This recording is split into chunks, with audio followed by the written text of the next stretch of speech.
سلام و عرض ادب. با یه لایو تریدر دیگه در خدمت شما هستم.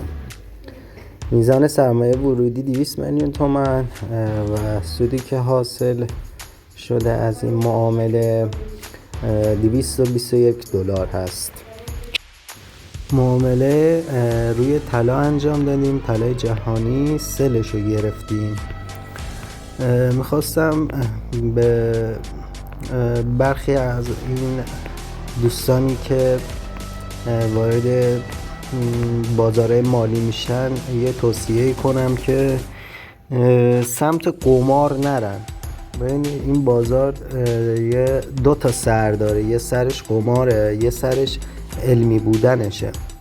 شما خیلی راحت میتونین از اهرم‌های بزرگ استفاده کنین یا بدون علم وارد بشین یا با سیگنالایی که میدن وارد بشین. اینا همش قماره.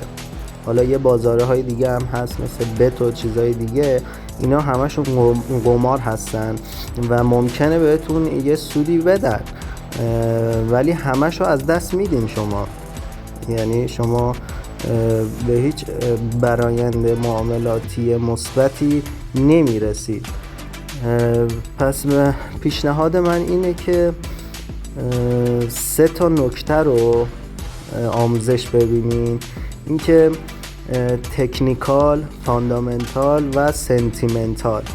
شما اگه به این 3 تا نکته‌ای که گفتم وارد بشین و تجربه کسب کنین، آموزش ببینین، تو هر بازاری میتونین، تو هر بازار مالی میتونین ورود کنین. با همین 3 تا نکته‌ای که بهتون گفتم، تکنیکال، فاندامنتال و سنتیمنتال. امیدوارم که همیشه آگاهانه، انتخاب عاقلانه و تلاش و استمرار، این 3 تا نکته رو داشته باشین، موفق میشین تو این بازار. این بازار مثل یه دریا میمونه.